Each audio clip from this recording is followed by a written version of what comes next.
UN 영어뉴스. How national border walls are splitting ecosystems apart.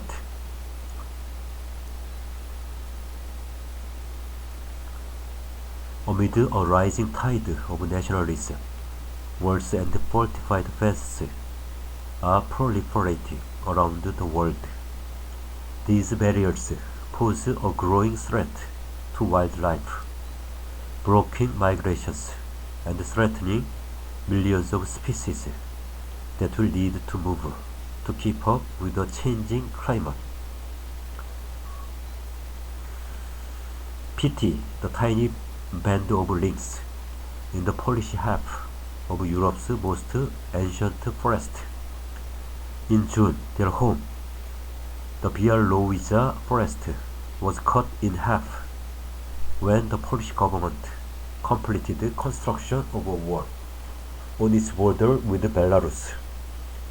The aim was to repel refugees from the Middle East and elsewhere being channeled to the border by the Belarus government, but the 115-mile wall, which towers 18 feet above the forest floor, stretching almost into the canopy above, has imprisoned migrating wildlife too.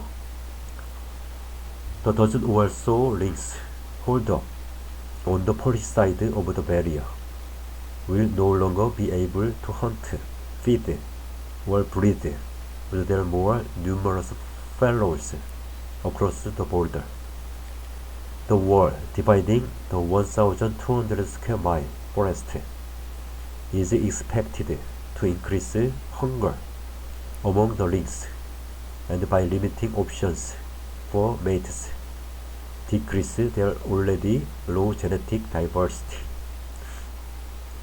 In a letter sent in January, as work on the wall started, more than 500 wildlife scientists pleaded with the European Commission in Brussels, to use its powers to halt the Polish government's project. If protection went ahead, they said, the forest's ecology faced devastating consequences, including the collapse of the Polish lowland lynx population. But the wall was completed regardless. Rafał Kowalczyk of the Polish Academy of Sciences Member Research Institute, a signatory of the letter, says there is now a high risk of extirpation of the Polish lynx, meaning local extinction. The Białowieża barricade is one of a rapidly growing number of walls and fortified fences, often topped with razor wire and scoured by searchlights, that are sprouting along national borders around the world.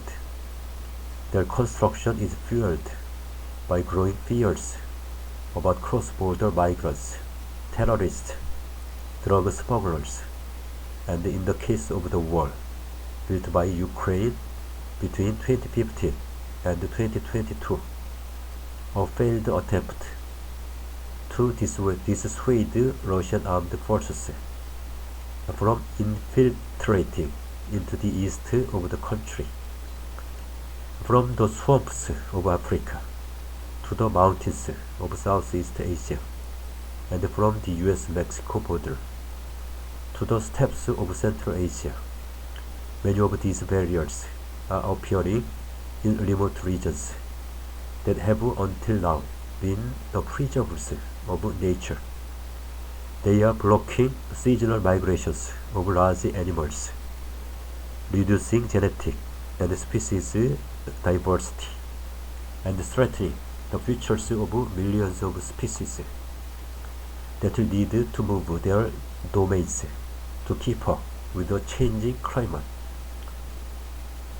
As species and ecosystems try to move to accommodate warmer conditions and shifting weather patterns, due to climate change. The threat to wildlife from border barriers can only grow.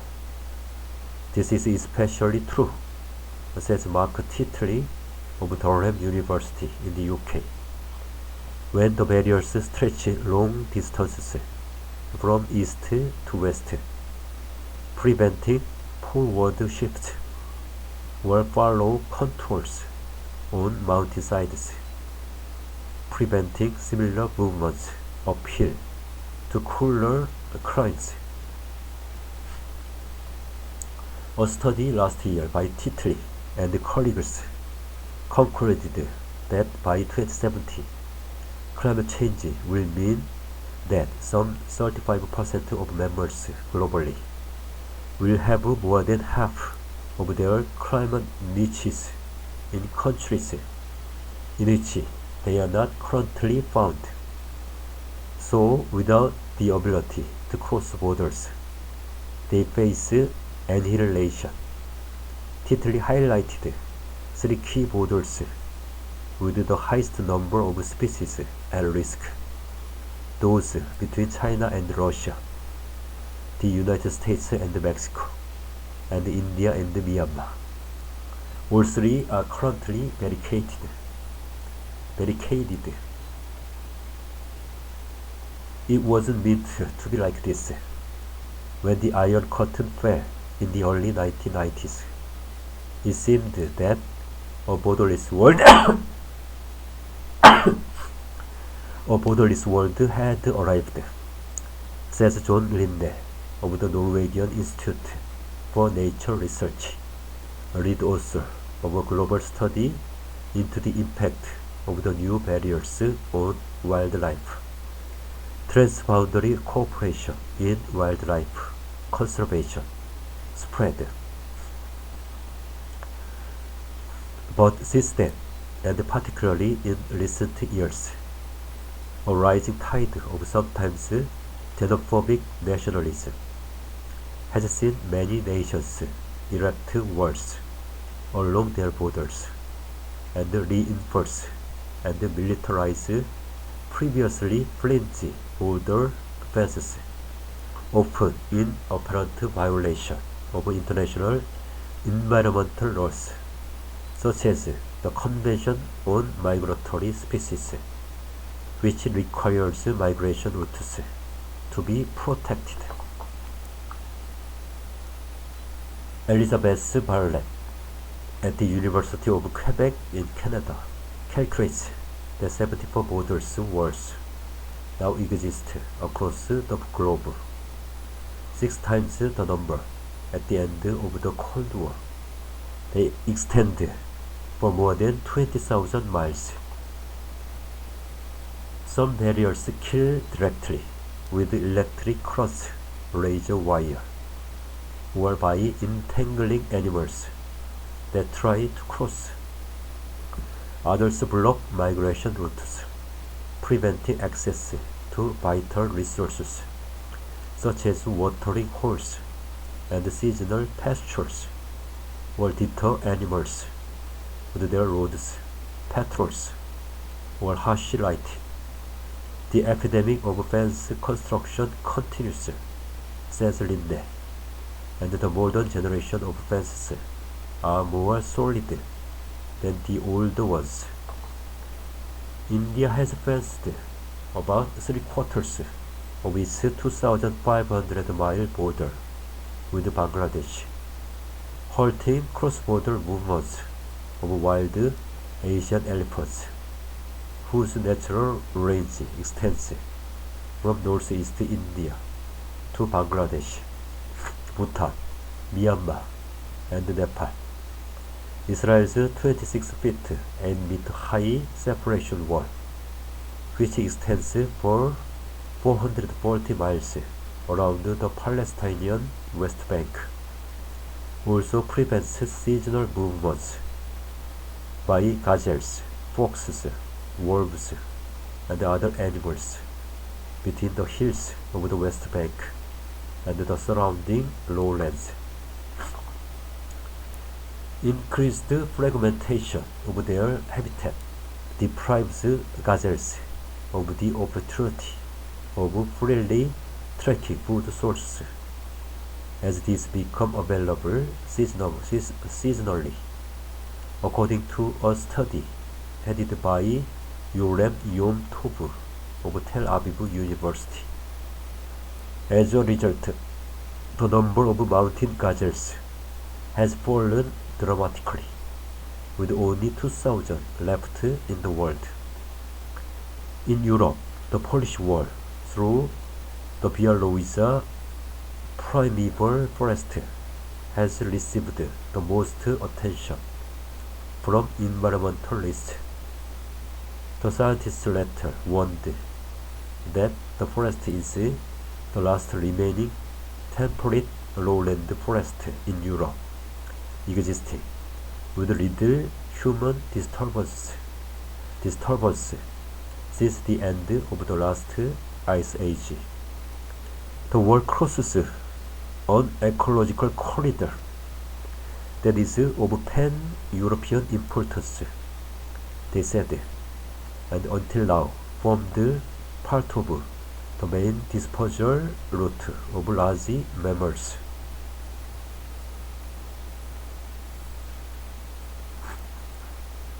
Researchers at the Mammal Research Institute, which is based in the village of Białowieża in the heart of the forest, say threatened animals include a unique population of 800 European bison, the continent's largest land mammal, as well as brown bears trying to move west from Belarus into Poland. The previously open border in the forest is thought to have been the route taken by a lone brown bear seen in the Polish part of the forest in the last 3 years.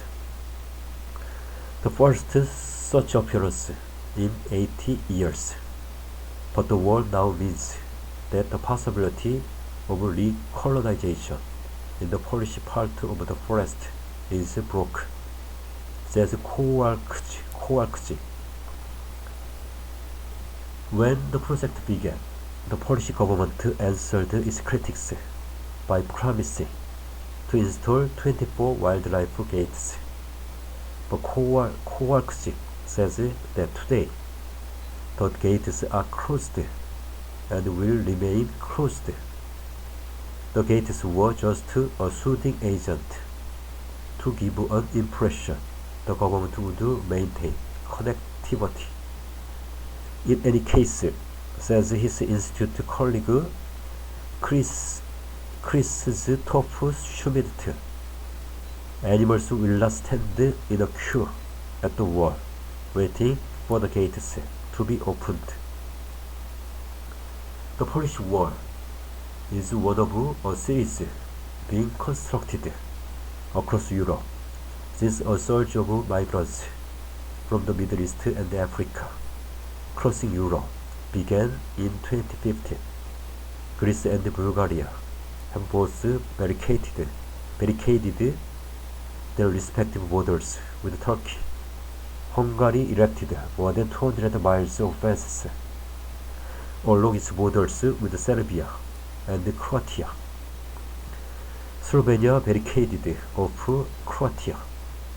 Austria did the same to Slovenia, and North Macedonia put up 23 miles of metal barriers between it and Greece. The pace has increased further following Russia's invasion of Ukraine.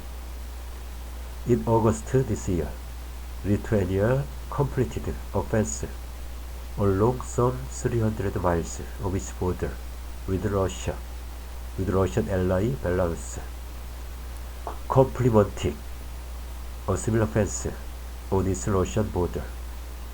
In October, Finland's main political parties agreed to pledge for a fence along the country's 830-mile border with Russia to halt a feared stream of exiles fleeing the Russian draft. The upshot of it all is that Europe is now increasingly cutting itself off ecologically from the East, says Lindell.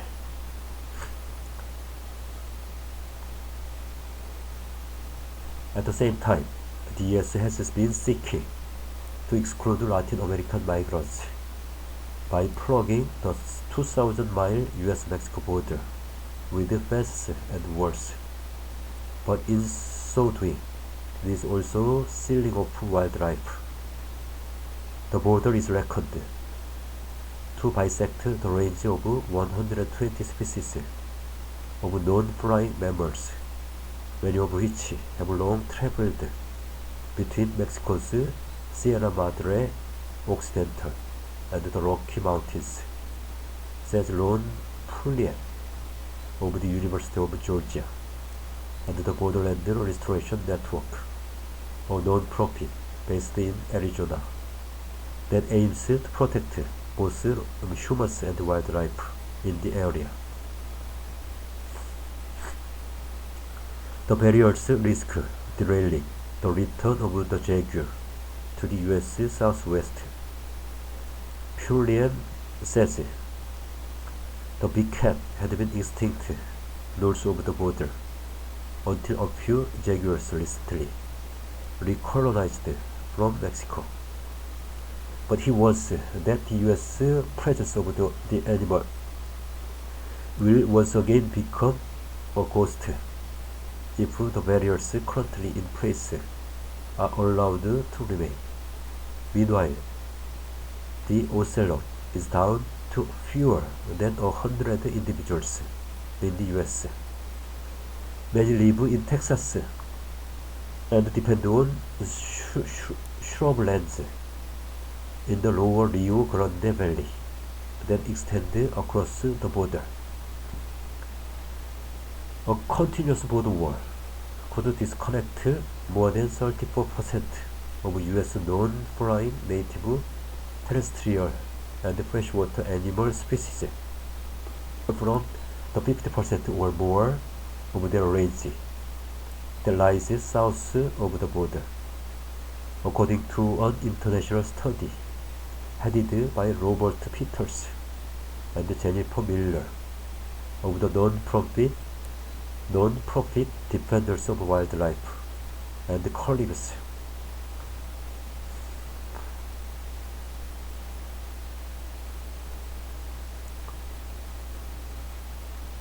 The great steppes of Central Asia have long been the scene of some of the greatest migrations of herbivores on the planet, but with growing security threats from Afghanistan and rampant smuggling elsewhere, governments have put up thousands of miles of fences here too. They have blocked the ranges and migrations of saiga antelopes, wild camels, gazelles, wild asses, bears, snow leopards, tigers, cheetahs, deer, and Przewalski's horses. Some attempts have been made to make the fences wildlife friendly, but success is patchy at best. The 150-mile fence separating Kazakhstan and Uzbekistan between the Aral and the Caspian Seas was erected in 2011 to foil smugglers, but it also prevented upward of a million saiga antelopes, the remains of a once much larger population, from migrating between summer pastures in Kazakhstan and wintering grounds to the south in Uzbekistan. The animals faced starvation before an intervention by conservationists persuaded Kazakh officials to remove the lower strands of the barbed wire at 125 points along the fence to allow them to pass.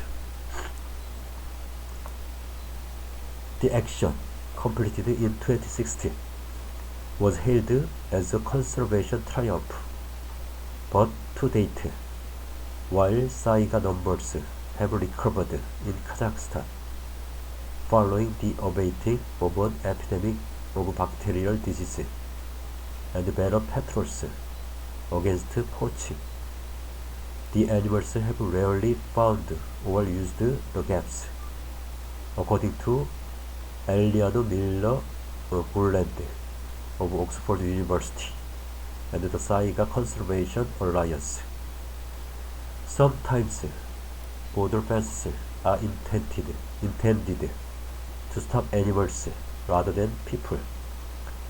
China constructed a 2,900-mile fence along its border with Mongolia through the Gobi Desert, partly to keep Mongolian wolves from preying on Chinese livestock, but it also blocked the seasonal migrations of wild asses.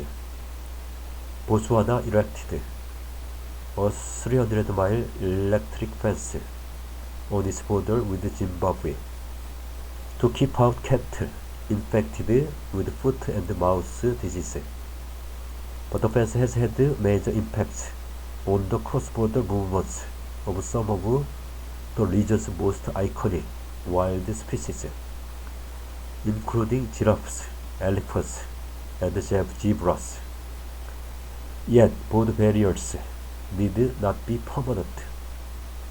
In 2015, Slovenia placed a razor wire fence for 120 miles through the Dinaric Mountains on its border with Croatia to block off a route used by refugees. But the fence also divided mountain populations of Eurasian wolves, brown bears, and lynx. Prior to the fence, half the region's wolf packs had home ranges that straddled the border. The fence may just be the last push for the wolf population to spiral down the extinction vortex. Lindner warned as the fence was being erected. But Slovenia this summer announced that the fence had failed to curb refugees and sent in troops to pull it down. In this case, at least, wildlife won a retrieval.